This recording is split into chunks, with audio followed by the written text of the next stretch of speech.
It's been a while since I've sat here talking about a movie, but with Big Brother ending, Survivor just being a weekly type coverage show, and awards season coming up, it's time for me to maneuver myself back into movie reviews. I haven't been not watching movies, I got my thoughts, but tonight, we watch Paul Thomas Anderson's brand new potential Oscar front-running contender, One Battle After Another.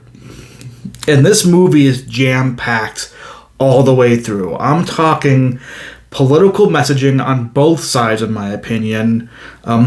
Incredible camera work and cinematography. An absolute killer score. And just some of the most memorable scenes from cinema in 2025. So go ahead, hit like on the video, subscribe, because we'll get more reviews like this throughout the year.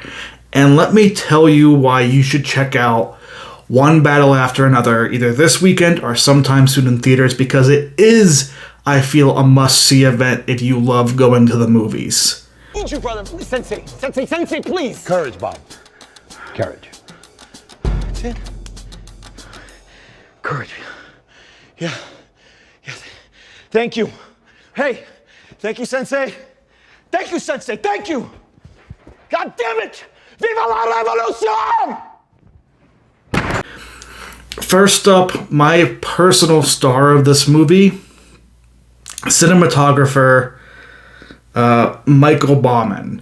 This movie has incredible scenes and shots throughout, to a car chase scene that happens at one point in the movie, to a full-on, background riot happening towards the middle of the movie.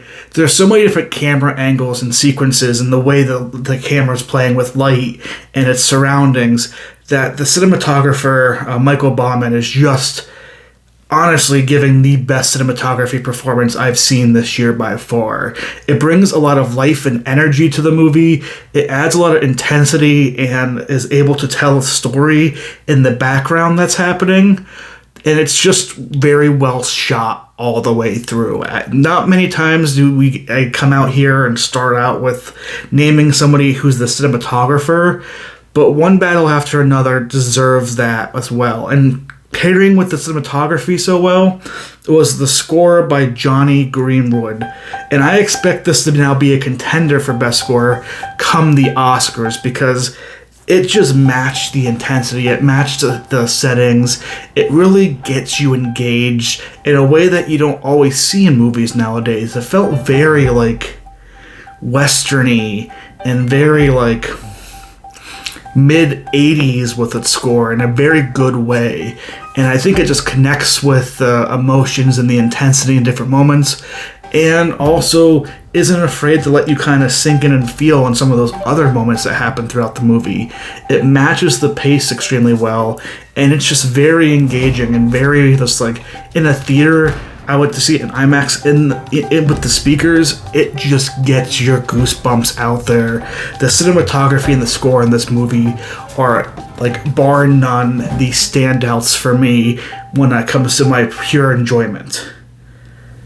Benicio del Toro, supporting actor, he may have a chance to be the winner of supporting actor this year.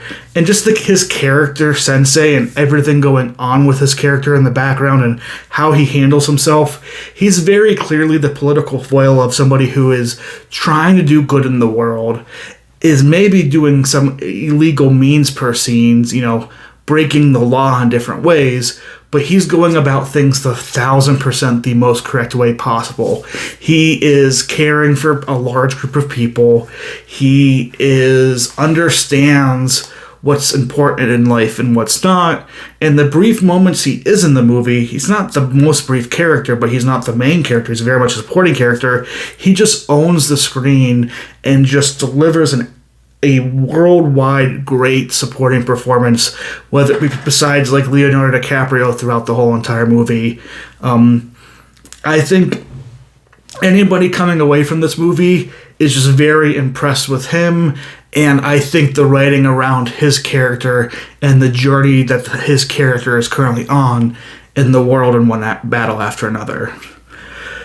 Other person who stands out, Sean Penn. He plays our antagonist in this movie, and he's playing him in a very flamboyant way. In a very, maybe not flamboyant's not the right word, but in a very unique way. And Sean Penn is just owning it throughout, and he falls into a character so heavily that you just hate that character. You hate it, but you can't help but laugh at him sometimes. But you absolutely hate this character. I believe it's Colonel Lockjaw. Yeah, Colonel Lockjaw. You wonder why he's in it in the beginning, but he's very much the antagonist of the movie. And Sean Penn, just honestly, I think he would be my choice for lead actor in this movie. Falls into the character so well and just delivers a great performance, getting lost in that end. Leonardo DiCaprio as Pat and Bob also does a great kind of frantic job of, as somebody who's in a very intense situation, worried for his daughter, but also has lost sight on a lot of things in life because of the trauma he's been through and everything he lost and the situation he got put in previously. He is intense all the time. Like, Bob is intense all the time once we get past the first part of the movie. And DiCaprio really manages that, like, crazy guy, drunk, druggy, and like, concerned father who will do anything to help try to get his daughter. He walks that line and acts that line incredibly well. I don't know if this is like a contender for Best Actor for the year, but it wouldn't surprise me with Leonardo DiCaprio's pedigree and just the overall reception this film likely is going to have if he finds his way on some award season's Best Actor nominations list. I wouldn't be upset at it. We'll have to see what happens to the Oscars at the end of the year. A lot of performances out there I got to see. But he did a very, good job of going into that character. And then I want to give a shout out to Chase Infinity, who plays his daughter. And I think she's able to bring out the daughter who is like annoyed and kind of concerned for her dad, but more annoyed about her dad and what's going on, and the connection to her mother, and showing the signs that we saw from Teyana Taylor's character of her mother in the first part of the movie. As you progress, you're seeing more and more of Chase bring out areas of her mother and how Chase handles this end sequence per se. Chase Infinity is absolutely, I think, incredible for a young actress like herself. They, again, I think, stand out in this movie that has so many other characters that are standing out. They don't feel miscast. There's a lot of weight put on her shoulders, as she is just as much as a lead as Sean Penn and Leonardo DiCaprio throughout the movie, and she doesn't falter in that as well. When you get Paul Thomas Anderson, you're going to get, I think, really well-directed movies, and you see that, like I said, with the cinematography, you see that with the editing that happens in this movie, you see that with the score matching everything. You also are going to get interesting storytelling, and PTA does a great job here, I think, of bringing up lights of things that are currently happening in today's world, specifically in the first part of the movie, in different parts of the movie when you think about immigrants and illegal immigrants and what life is like potentially for them in a very ICE-driven society that we have now. What are the living conditions when they are at these, camps per se, that they're waiting to figure out what's going to happen to them, what's life like there, and also, like, how do these communities support each other in different ways, and what's the right way to try and support each other, and what is the wrong way.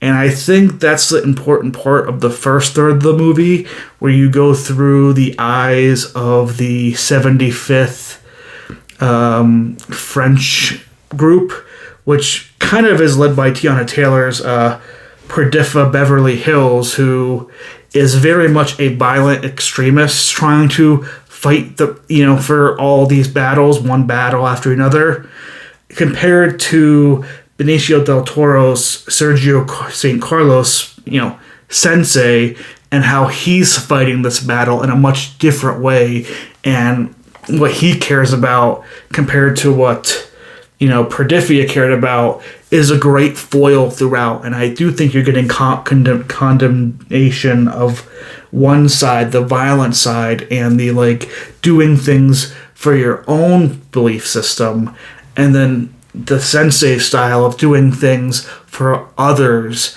And I think that was just really well written by Paul Thomas Anderson. And then you get the very much commentary that may upset people of the aggressive military side that has their own personal agendas, as well as the white supremacist side that could still take place in our society today, whether we like to admit it or not.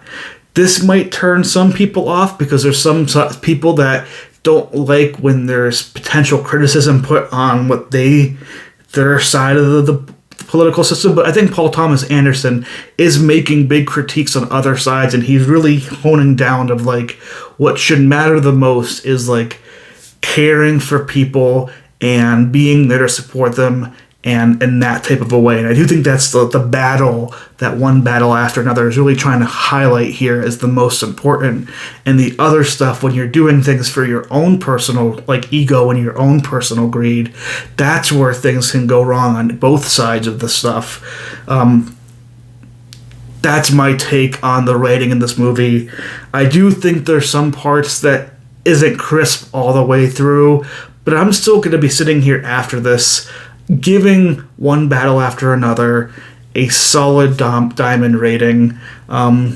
It's one of the most interesting films I've seen in theaters. It's definitely one of the most thought-provoking films I've seen in theaters, and it's a well-crafted movie that I think will get a lot of award attention, and deservingly so for how well-crafted it is. But if you plan to see this movie, tell me in the comments down below, and if you have seen this movie, give me your thoughts and your ratings down below. I recommend people go and see this if you're over the age of 16, 17, 18, especially if you're in your mid-20s and above. It has adult moments. It's violent in some areas. It's sexual in some areas. But I think it's a very well put together movie with, I think, a very good writing and story that as long as you aren't looking things through your own lens, I think you can get behind or understand and respect from Paul Thomas Anderson. I look forward to the award season, so like and subscribe for more movie content like this, and I'll see you guys all later.